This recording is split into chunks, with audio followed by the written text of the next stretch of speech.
Welcome to the Voice of Retail. I'm your host, Michael LeBlanc. This podcast is brought to you in conjunction with Retail Council of Canada. In this episode, we head west to Vancouver and then back again to Toronto to meet two great retail cannabis operators innovating, growing their brand, and their retail footprint. Building and leading a team that are cannabis enthusiasts first, retailers second, and 100% dedicated to their community and customer satisfaction, Eleanor Lynch, President of Operations at Kiaro, is back on the podcast as we catch up on their latest retail store expansions, tactics for engagement in the community, and ambitions to head east and bring their brand of operational excellence and great retail to the Ontario market. Speaking of the Ontario market, James Jesty, President of the Friendly Stranger Holding Corp, joins me for a wide-ranging conversation where he outlines their 3 retail banner strategy based on a foundation of decades in the Ontario retail cannabis community and marketplace with the Friendly Stranger, Happy Days, and Kensington Market's Hotbox retail brand. But first, let's check in with Eleanor from Kiaro. Eleanor, welcome back to the Voice of Retail. How are you doing? I'm great. Thank you so much for having me again. You and I first met, but not the last time we saw each other, back at Retail West, Retail Council of Canada's conference in Vancouver. We had a chance to chit and chat, so I'd tell the listeners to go back and listen to that great interview as well for additional background. But for those perhaps who have not had the chance to listen to that episode, tell us a little about yourself, your origin story, your personal journey, professional background, and what you do today at Kiaro. Sounds great.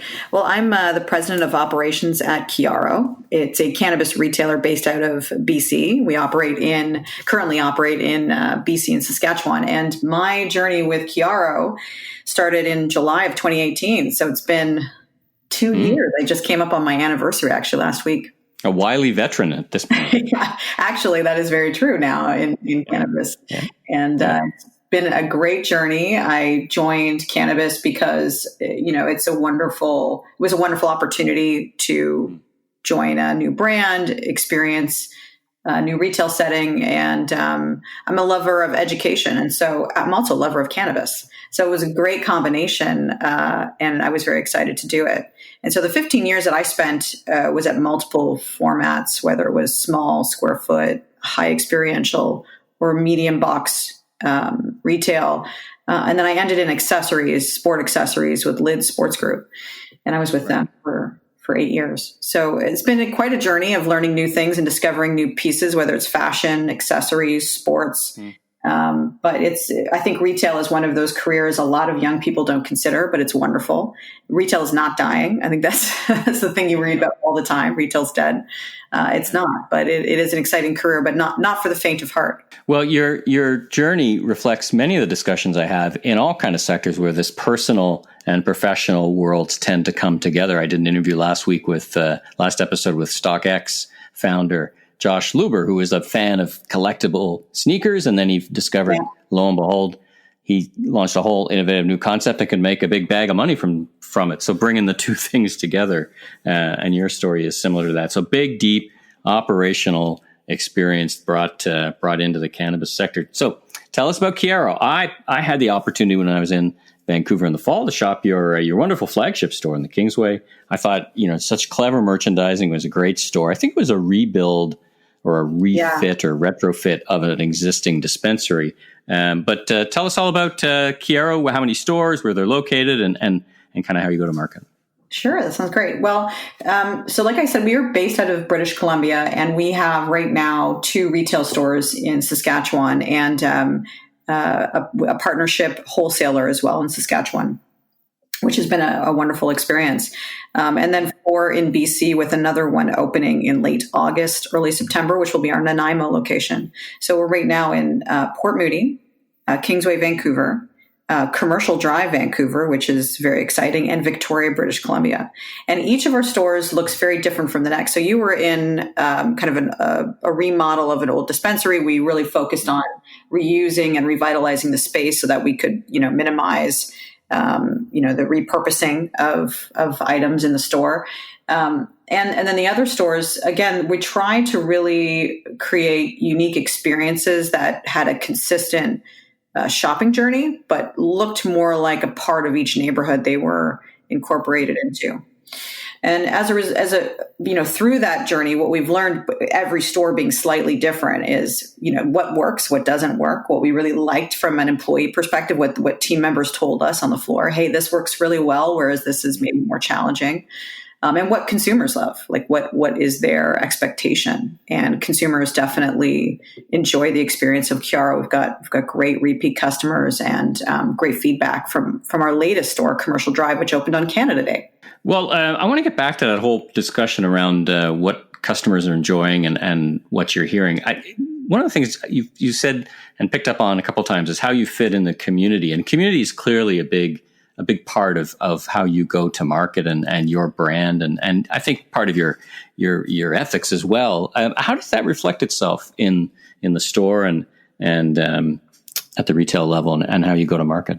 Yeah, I really appreciate that question, because community is very important. Those that want to visit Kiaro online can see on our website, kiaro.com, some aspects of community. But the number one way was through art. We really appreciate community and artists and communities that take the brand Kiaro and kind of remake it to their vision of cannabis and how it fits in their community. And so in 3 of our stores that we currently operate, we had local artists complete a design, a rebrand of the Kiaro logo, and it really integrating some. So for example, in the prairies, they just integrated these beautiful prairie landscapes and just created these pieces of art that could live within the store that were created by people within the community.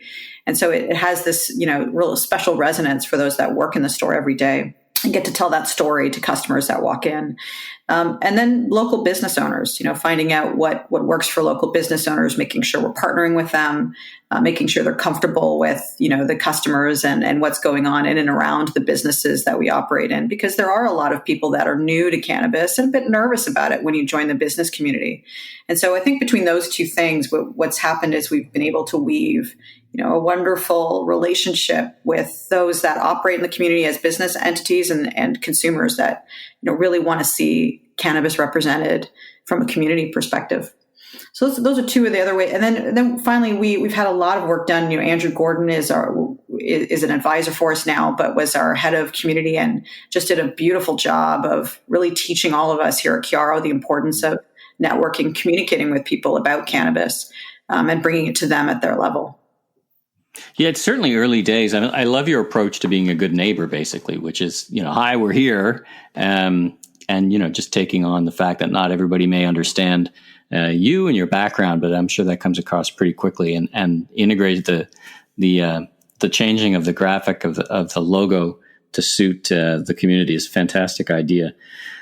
Let's talk about your experience during the COVID crisis. And I guess that's a prequel to what the COVID era is going to be like. But take us through your operational strategy in the past, 12, 14 weeks, both in Saskatchewan and in BC, which have had different experiences than Ontario. So I think it's really illustrative to get a sense of how you've been conceptualizing retail in the COVID era. And then if you could speculate or think or talk about what you're thinking about for the rest of the COVID era, that could be 18, 24, 36 months. Yeah. How are you thinking about going to market? How do you think about education? We know that the associates play such an important role. How do you start to modify that or adapt to our current environment?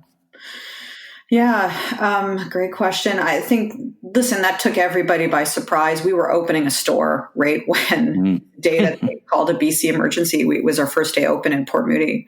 And so not only did we have, we have a very small team of dedicated professionals at HQ that are the support network for our stores, which, definitely are the stars of the show, our store staff and store team members. And we care very deeply for our store level team members. And so the first thing we stop is what we did. We got to stop and really evaluate, how do we keep people safe? That's our number one priority. And number 2, how do we ensure that we don't lose traction as a business? Because cannabis is new to legalization. And we knew that if we, allowed the illicit market the opportunity to serve everybody during COVID, it would create great risk for our customers.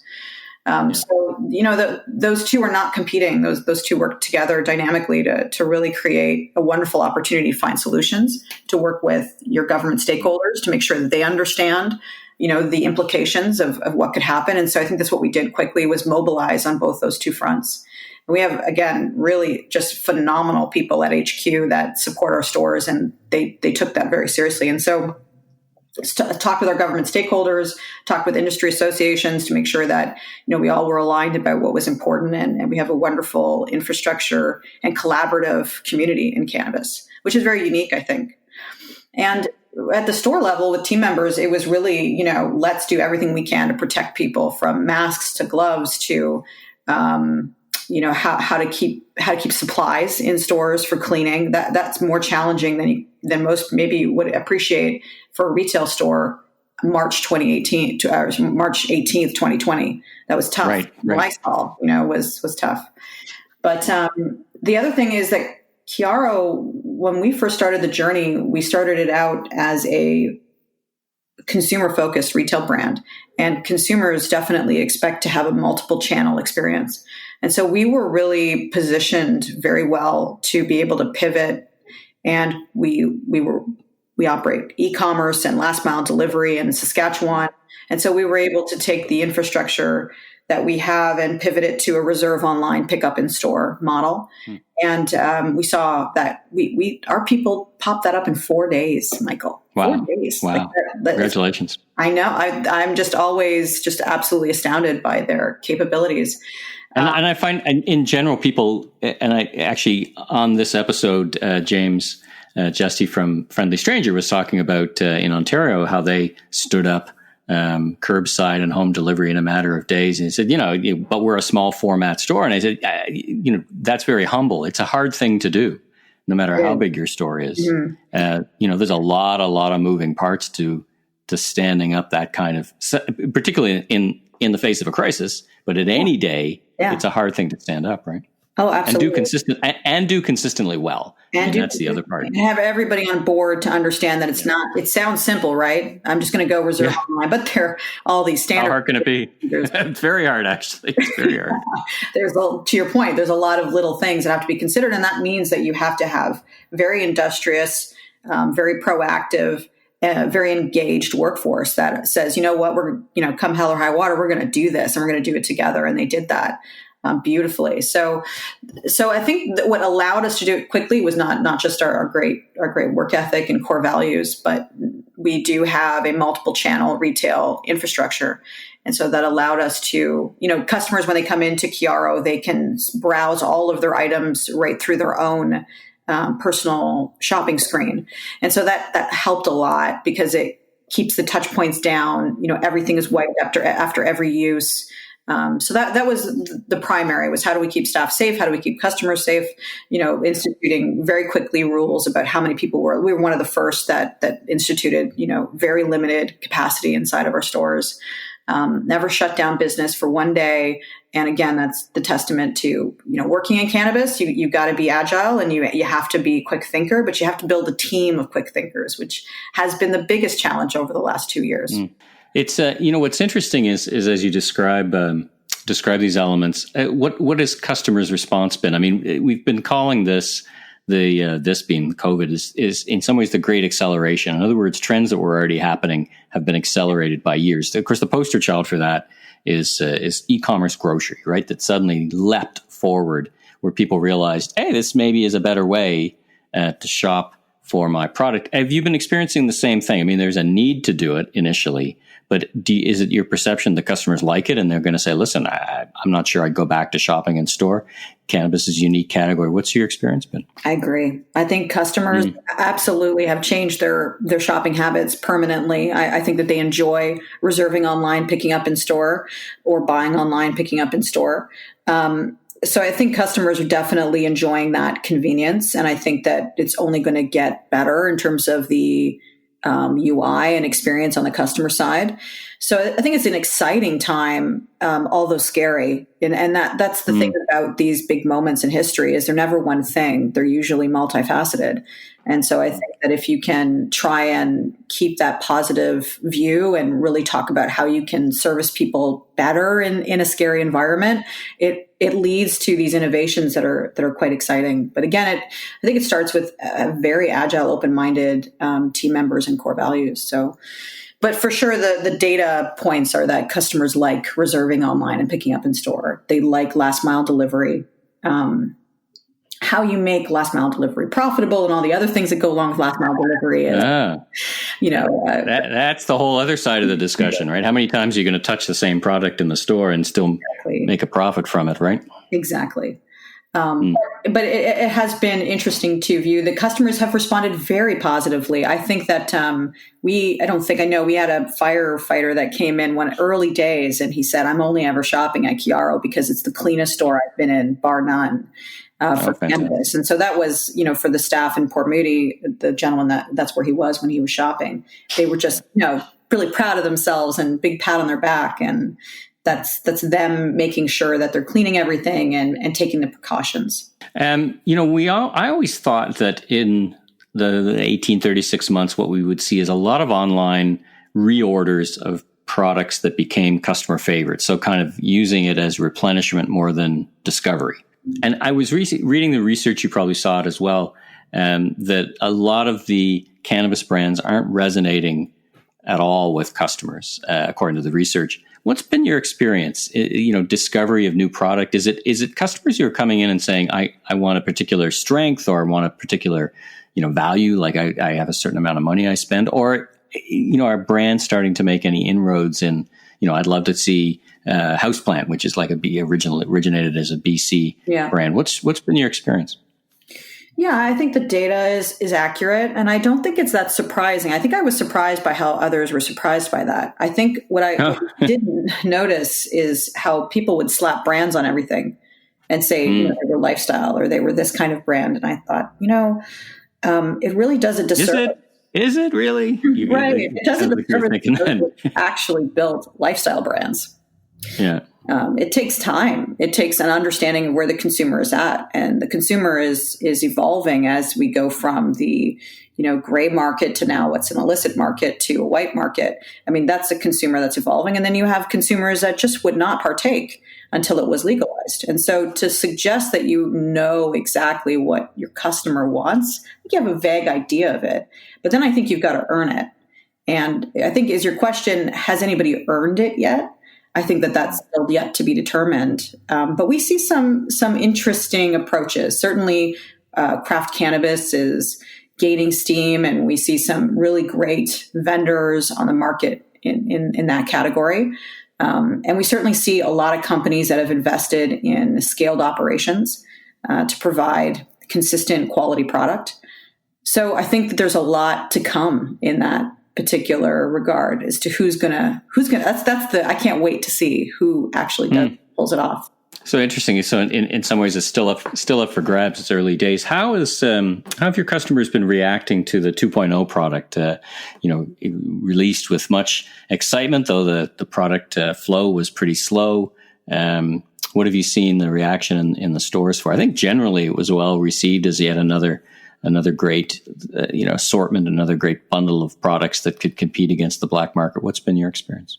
Yeah, I think it's wonderful. A wonderful expansion of products. I think I'm a big fan of Reddit. I don't know, Michael, if you lose any time on Reddit, but the conversations around 2.0 are quite fascinating. And the consistent theme that I've read from reviewers, both within Kiaro and on other platforms, is that the regulated edibles, for example, are incredibly consistent. They may not be the dosing that some would like that are used to edibles, but they are consistent. You know what you're getting. There's no surprises. And I think that's been the fastest growing product line or category that we've seen, largely because of that. People know what to expect. And then we're slowly starting to see these other forms come online, concentrates and shatters and other product categories and uses. So, and then beverages, right, which is the hot topic because quite an investment to find the beverage that doesn't taste like weed and is enjoyable, that doesn't, kill you in terms of the dosing. So easier said than done, right? I mean, I was always optimistic about 2.0 just from the fact that, now you've got flavor and consistency profiles, and that is hard. That is really hard to do, right? Yeah, I'm not sure if you've tried any of the beverages, but certainly I have. And I've tried every single one on the market. And I would say, I'm not going to say which, but I'd say that there are two that have come very close to nailing it. And I'm very interested in how that progresses because I think it's a use format that people are very familiar with. But as a whole, I think that the 2.0 has been really well handled by the LPs. I think it's it's very tough. You got to scale multiple formats and categories over a short period of time. So I think there's lots more to come. Well, it's certainly early days, right? It's only been a number of months, not years, in terms of 2.0 product. When you think about the choices now that you can make in terms of assortment, in the early days, no matter what you carried, there is demand. There is footsteps, in the store because there is not a large list of retailers. It's probably still the case in BC to some degree. But as you start to have competitors, are you thinking about carrying different products in order to differentiate yourself? In addition to the great work you're doing in community and execution at store, is that an element, a third element that you've been putting some thought into? We absolutely have put some thought into it. I think that we want to be an expert at delivering a great retail experience. That's the first thing we want to nail. And we would not say we've nailed it. We've said that we are on our way and we enjoy what we do every day. We love it. We're cannabis enthusiasts first and retailer second, because we think that's important. You have to love the product and you have to love the industry. And so I'll go back a little bit to answer your question is, when I think about product development and the people that have come before that have all this great experience, they've been in cannabis for generations, if not decades. They have wonderful, inherent knowledge of the industry to help make products the way that they should be made at scale, because that's the big thing that's changed, right? There used to be great product, but now you're doing it at scale, which is different. Well, it's the same thing for retail. As you're scaling your retail business and you're iterating it, and that's what I love about what we've done. We're not 50 stores. We would love to be, but the benefit of being at only 6 stores is that we can slowly iterate and find out what works for the consumer. And then once we've done that, the next natural progression is to look at, what can you offer customers that would enhance their experience. Well, that's a good segue into what's next. So 6 stores today. You've already talked about opening some more stores in the fall or coming up. What do you see on the roadmap for Kiaro in the future? So we're really excited about our next store open, which is Nanaimo. It's a wonderful market filled with cannabis pioneers and new cannabis users, and so we're excited to join that market. That should be open early fall. And then we just recently were awarded our retail operator license, unless Ontario changes again. But anything's possible. Anything's possible. Anything is possible. So we should be working in the Ontario market, hopefully relatively soon. We're working on that right now with several partners to find a great location to join the Ontario market. I'm from Ontario, so big fan. That's exciting. Yes. That's great. That's great news. Being based in Ontario myself, that's great news. Yeah, thank you. So, you can email me and let me know your top picks for locations. We've got a lot. We've got a lot in the running, but Ontario is a big one for us, and a little nervous about it because Ontario's been a bit unpredictable. Would be an understatement. Even to last week, right? With another hurdle thrown in front. James and I talk about that. Another hurdle thrown in front of cannabis retailers. I was saying to one of the biggest communities in the province still does not allow cannabis retail. Mississauga.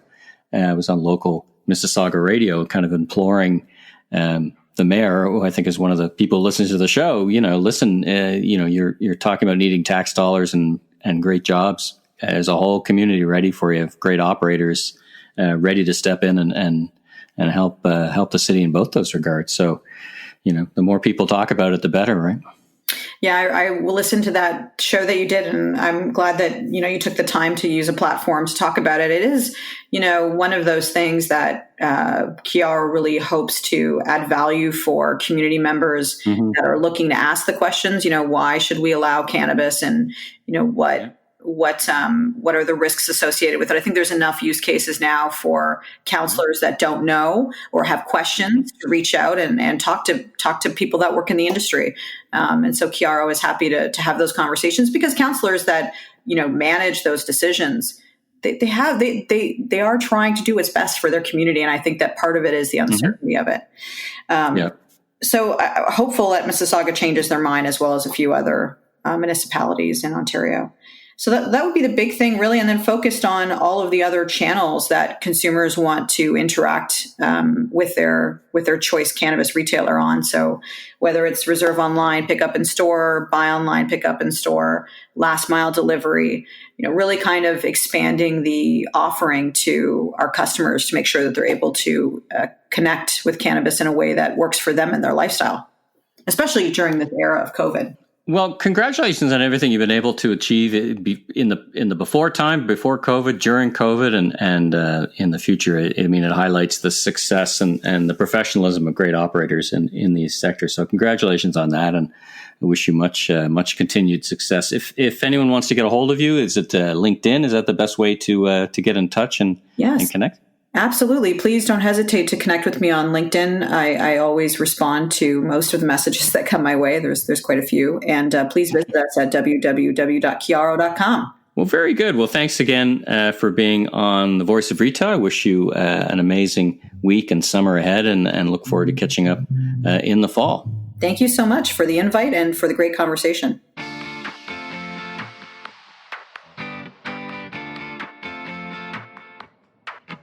James, welcome to The Voice of Retail. How are you doing this morning? Great, Michael. Thanks for having me.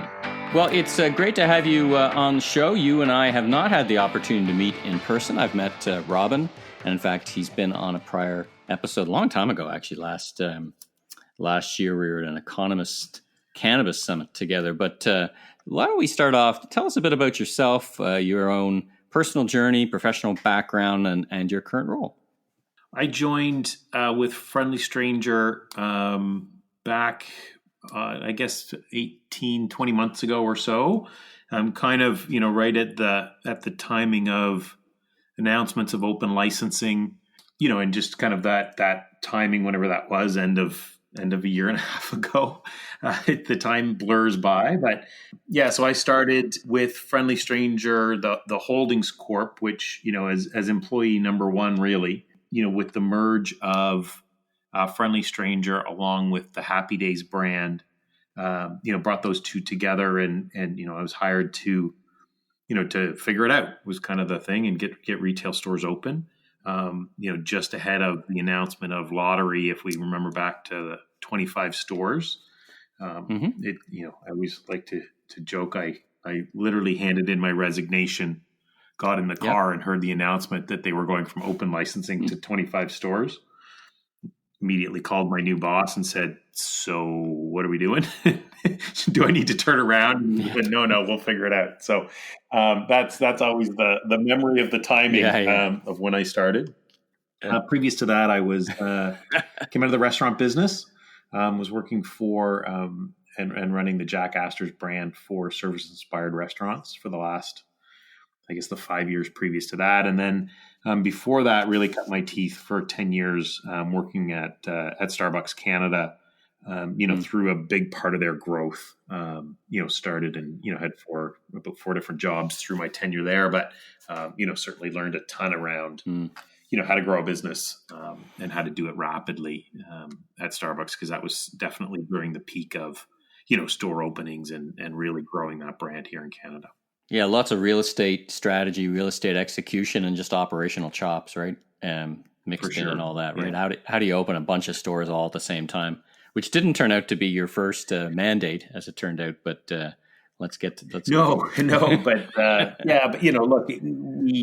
we took, it's one of those things when you look back, and at the time it was certainly not how you wanted to map this business. We had already committed to leases and quite a few and expensive ones back. If you remember, back at the end of, I guess it would have been 2018, when it was open licensing and there was a real land rush for good real estate.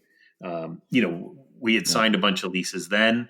Obviously then it moved to the lottery, and we've been sitting on some of those leases since then, quite honestly, waiting for the right time, and and cash flow and everything else, all those things that go into decisions. But now we're in a great spot. Right now we are, we've got 3 branded stores open for Friendly Stranger, one in London, one in Burlington, and one at the corner Church and Wellesley in Toronto. We are hopefully this week, we're finding out today timing, but we have our first Happy Days store will be open and licensed, full service model, in the next, probably this week or next week, we're hoping, in Barrie, followed next week by Peterborough. And then the week after that, we're really hopeful that we're going to be able to get Hotbox open in Kensington Market, which was, another brand that we purchased about a year ago. Yeah, from Abby Roche. Let's unpack that a little bit for me. So you've got a what has now become a 3-brand strategy. The Happy Days, Friendly Stranger, and Friendly Stranger has got itself such a rich history in the cannabis sector. 25 years, and if anyone wants to learn lots about how that happened, a great interview with Robin on the podcast from last year. Unpack that for me. The Happy Days, the keeping of the brand, and what's the differentiation between them, and how's your thinking going as you roll out that execution? I mean, we are in a very unique situation and opportunity, because of, we really have what I think, and, maybe selfishly, but what I think are the 3 premier legacy brands in the cannabis world in Ontario. It's just a unique position that we are in. I mean, the Friendly Stranger and the Happy Days, came together kind of at the same time. And, that deal was able to be done with the 2 groups of founders, all simultaneously. And then, fast forward about a year and the opportunity came up. Abby was looking to do something else. And so the opportunity came up to acquire, the Hotbox, and it just made sense, right? It made sense all day long for us to really, in Toronto, I mean, there's maybe 3, if you stretched it to 4 brands in Toronto that are, kind of fit to the legacy market. And so to have, really the 2 premier ones, I mean, Friendly Stranger just celebrated last week their 26th anniversary, and Hotbox just celebrated the week before their 20th. So, and then we've got 16 years at Happy Days. So when you really look at, that market and that consumer base that is, directly from the legacy market, because there was no other choice before, and a very knowledgeable consumer base, as well as a very high level of consumption consumer base, right? We know, our average guest at, certainly at Friendly Stranger, because that's where we've done the research, is, consumes cannabis, multiple times a day, and for sure once a day. 70+% of our consumer base is a daily consumer. So, the value of that, once you layer in cannabis into that business model, obviously gets quite attractive. It felt like there was a wave of, a wave of relief or appreciation when you took over the Hotbox brand. Like, it was clear that it was a much loved brand, and it had the vibe that it was a great appreciation that someone like Friendly Stranger and Happy Days would bring that into the fold. Like, it seemed both, I think it was a great business move, but it also seemed, let's say, culturally appreciated. It reminded me of the Sobeys Farm Boy deal, right? And I remember Michael Medline at Sobeys saying, "Listen, trust me, I know how important the Farm Boy brand is. We won't screw this up." Right. And it feels like you're in the very similar kind of position of great brands bringing into the fold another great brand. The synergies lined up very well. We've sort of looked at, so how do we differentiate while keeping true to the roots? And so when you really look at it, Friendly Stranger itself, the store on Queen Street, has always been a very curated experience. Robin and Joy, the founders, were always very deliberate in, who they carried as far as brands goes, companies, a lot of Canadian product, a lot of, very environmentally focused, all of those things, long before they were buzzwords in business, they were doing that.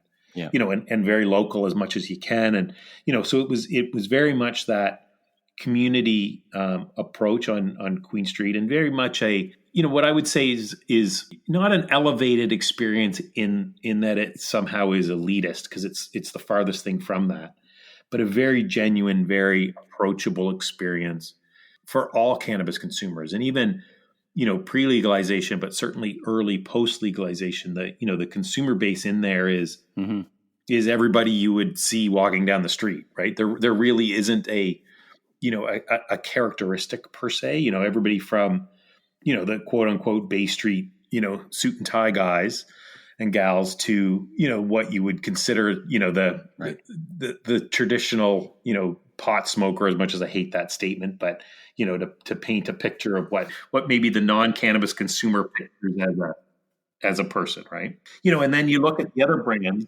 are much more, Kensington Market is such a unique community and part of Toronto, that it brings its own energy and its own, spirit and style. And so, that made sense, that we'll continue that. And it will continue to be, that very approachable bit, very, very tied to that neighborhood, right? We really don't want to mess with it. We're going to try and keep it as much the same as we could, obviously layering in, cannabis and all the rules that go along with that.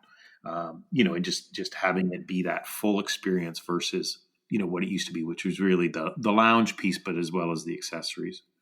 And then Happy Days has always been that, cheap and cheerful, right? So it will be our no frills brand, and we will do that in a very, again, an interesting and unique way, but not, messing with it. So that will be a no frills, come in, we'll help you out, but it's not going to have the bells and whistles, and it's not going to be, what you would see in maybe a very expensive build, of one of our competitors in downtown Toronto, where it's, Apple Store-ish, lots of iPads and flashy. This is very much about, the daily consumer, and come in and, it's really about cannabis and accessories at a really fair price. So, we think the three markets across, that, and Hotbox probably fits closer from a price perspective and approach to Happy Days than it does to Friendly, right, is the way we're looking at it. And so, we see Happy Days as our discount, kind of outside of Toronto, small town, approach. Friendly is kind of can go everywhere as, that middle to upper range, but more middle range, full service. We'll spend an hour with you if you want, explaining, the ins and outs of every accessory, that kind of model. And then Hotbox is probably somewhere in the middle, but is really our urban brand on the, on the discounter side, right? So if we do, as we look to expand in Toronto, real estate and neighborhoods and everything else, we may look to make the choice between a Friendly and a Hotbox. And then in the suburbs, we may look to do either a Happy Days or Friendly. Yeah, it's neat. It's basically, you got a value-based brand, you got an experience brand, and you've got a community brand, and you kind of can kind of pick and choose based on your real estate and community strategy and all that stuff. Very, very savvy. Yeah, I think it gives us a real competitive advantage, being able to have three brands that people know about and that, have been around for a long time. It's a similar story, but a different experience across the board. Yeah, and it's probably a different, and we'll get to it a little later, different merchandising strategy, right? So you might have more value-priced product in Happy Days and more premium-priced accessories in Friendly, for example, kind of thinking, right? That's right. Yeah, exactly. So let's talk about this whole COVID thing. This much of what we're describing is kind of the strategy pre-COVID, the time before, as I call it. Now that we're in the COVID era, talk about your experience in the early weeks. I guess I call it early weeks because I think this COVID era is going to be 24, 36 months. What were your early experiences in the COVID crisis, and specifically since you operate in Ontario, with a few bumps in the road, so to speak, you were able to eventually, you're open, you're closed, you're open, you're essential, you're non-essential. You eventually were able to offer curbside and home delivery, and now, voila. You are not. But how important was that to keeping the business, I'd say, viable or liquid or successful? And talk about your experience. And did customers, like the curbside and the home delivery element? This business is never boring. we opened. So from a timing perspective, just so you know, we opened our London store 10 days before everything was shut down. And we opened our Burlington store 3 days before everything was shut down.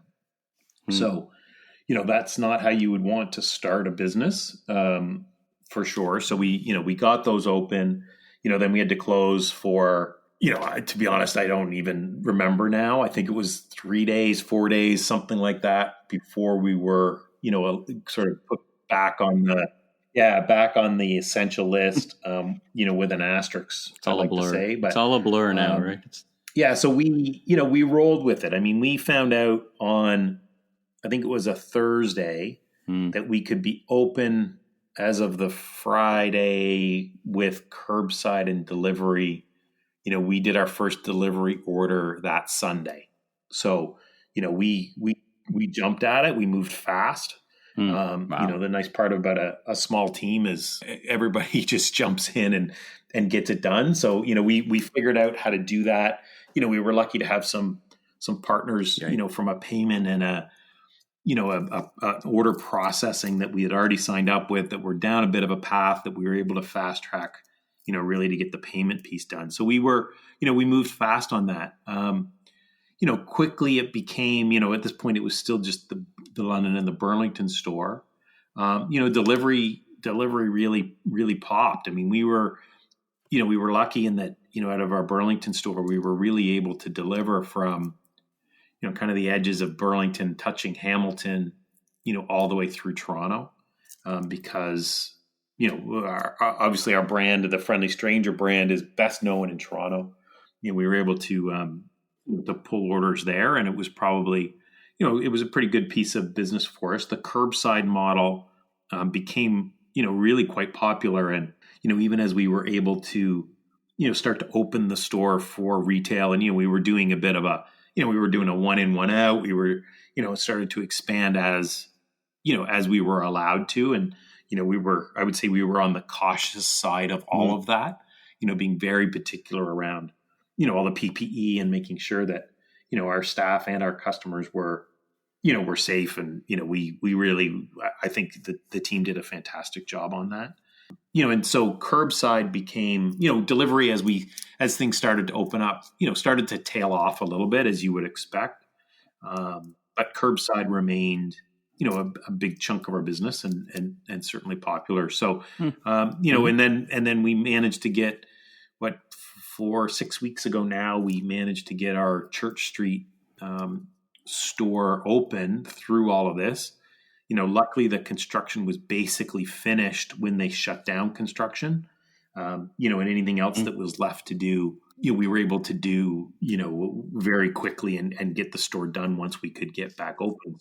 So we, very fortunate there, and that we were able to get that store open, again, opening in the middle of a pandemic on a busy walking street when nobody's walking around doesn't, it certainly creates its opportunity, but again, with the delivery and the curbside and being able to open with that, the curbside model just made sense all day long, right? Because, we can pick an order, in a matter of minutes. And so, there was no wait. It's not like, some of the curbside models of, the big box guys that, you're 24 or more hours waiting for your order to be picked.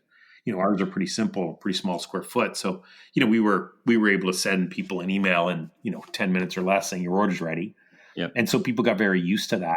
I think you're being a little humble there. I think, executing curbside, regardless of the footprint, is a winning proposition, but it's not easy from an operational perspective. So congratulations. I mean, that's not, I think you're being humble. It's funny. My recollection of the COVID crisis, I remember getting contacted by your PR company, who invited me to come on a tour of the soon to open Church Street store. Oh, right. Yes. Our grand opening experience. Yes.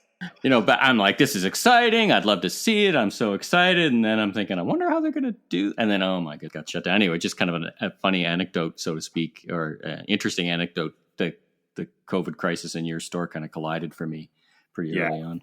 But no, listen, congratulations on curbside is immensely powerful, immensely popular with consumers. Not all retailers are doing a fantastic job of it yet. But so again, I think you're kudos to you and your team for being to operationalize it so quickly and so well. Yeah, thank you very much. Yeah, so it's been certainly ups and downs, and now we're starting to see the business climb back to levels where we had anticipated it being a few months ago. And we kind of look at it now that through COVID and through all of the the various things happening, right? It's always moving. Today, they're talking about phase 3 and what that's going to look like here in Ontario. So we're excited for that. But we've always had this thing built, and really it's been the life of trying to run a cannabis retail is you roll with it, right? And you figure it out, and every day brings something new. Yeah. And okay, and now we got to go, right? And we got to go this way instead of that way. But look, we're in a good spot, and with the new stores opening, we should be, if things all work out by September, we'll have probably 7 to 8 stores open and operating under the 3 brands, which is obviously very exciting for us. You gave me a nice segue into talking about product, how you describe your role with it. Sure. Let's talk about product. Let's talk about your experience with product. You've talked about the value equation and just in terms of your merchandising and what people are looking for. I mean, there's some research that came out last week, I think it was, or recently, just talking about consumers in general hadn't resonated at the brand level of brands with consumers. That I've talked to retailers who say, listen, they just come in. My customer base comes in and just says, give me the strongest stuff you got. I don't care what it's called. What's been your experience with branding and positioning, and how do you translate that into how do you execute that at the store level with training and beyond just talking about terpenes and other things? Do you work at the brand level, and just share your experience a bit about that? Yeah, I mean, brand for us is kind of it's a multi. It's a big word with multiple meanings for us, right? Because there's obviously the brand of the retailer, that we feel very strongly about, of having a brand that people know about and that's very synonymous with cannabis culture. So there's that. But I think what you're asking more is around the branding of products and specifically LPs and that kind of stuff. And so our experience there is it's been again a shift, right? And some of it I feel is COVID related. When we first opened, and certainly as we built the model based on what our consumer research was very much around the smaller packages, the 3.5 gram or pre-rolls or multi-pack pre-rolls, and that kind of thing, and knowing that edibles were coming at some point, right? Back again, we knew they were somewhat imminent. And so we saw that in the early days, but as time has gone on, we've certainly seen the Sure. push towards larger packaging, where now that there's the 28 grams are out and the 7 grams, and we're seeing a bigger push towards the larger packaging, and the pre-rolls have slowed down quite a bit. And quite honestly, that's because people aren't sharing, right? That's people are hunkered down, and of the culture of a pre-roll, it's you're out, you're walking around, or you're at a party or whatever, and you're passing it around or sharing it amongst a couple of people. You're obviously not doing that during a COVID, or hopefully you're not. Plus, you don't have the tourism market, right? Like the pre-rolls were a great product for tourists too, right? Yeah. Well, that too, right? The grab and go, and going out, on your way out for a night or whatever, and so you grab it. So we're now seeing, a bigger push towards, what I would say is consumption at home. So people buying more larger packages and maybe coming less frequently. Again, we're seeing that shift a bit as things start to open up, and probably warmer weather and everything else. So, what we don't know yet, because nobody's been through it, is that a regular seasonal thing, or is it a COVID thing or whatever? But, I'll tell you this time next year what my thoughts are on it. But yeah, so, but I would say from a brand perspective of LPs, we certainly have our, what I would say is our retail, partners. I mean, as much as a partner can be, but you can't carry everybody. So there's definitely some that, have done a great job of training and, and helping us out. And so we reward them. Well, you can't carry everybody, right? I mean, that's your merchandising decisions, right? You can't carry everybody. And that's the interesting part about, in the early days of cannabis retail, there were so few stores, no matter what you carried, people visited. But now that how do you build a brand and you've articulated your brand architecture where people will drive by one cannabis store to get to another. And part of that is what you're articulating, your merchandising strategy, right? Yeah. And so, which again, still has I would say we've got a long way to go before we can fully execute on our desired strategy. Part of that is we have a single supplier, that makes decisions on what gets carried. So, we can't necessarily carry the products that we would want to, or that are out there. Or exist. Yeah. At least someone high up in the single supplier, though. Yeah. We'll talk about that later. Yes, we do. Shout out to Abby. Shout out to Abby Roach. Shout out to Abby. That's right. Yeah. No, but I think, we're looking at that as as the market matures and as, I think, more retailers come online, but also as, OCS, continues to work on, their distribution. And, it's quite public that's part of what their mandate is figuring that out. We look for the day that we can have a much more curated list where we're able to carry products that are maybe just available in our store, or our own products, or, some of because again, we're going to be in many markets. There's lots of small micro producers, that are coming up or that exist that we'd love to be able to carry, the grower down the street at our store in London, for instance, or our store in Burlington or Hamilton or wherever, where there's lots of those little grow places that are coming. So, we're looking forward to that day. But right now, it's really about the experience for us and, how do we win there? I mean, it is, I've said it a long time, and I think we're there faster than maybe we thought we'd be, largely because of COVID, but we're now into proper retail, right? The days of opening a store and, having it be, lined up and doing, stupid money and, $10-12 million a year are over, and that's fine, right? I think now we're into much more proper retail. And certainly as you start to see, the public notices go up and you can now start to frame addresses and where competitors are, there's certainly going to be some hot spots, certainly in Toronto, Queen Street being one, not by accident. I think that, we've been there for so long and there's now, I couldn't even tell you how many stores are now, slated to open on Queen Street, but I can tell you there's, 4 or 5 between, University and John for those people that are familiar with Queen Street. That's about a block and a half.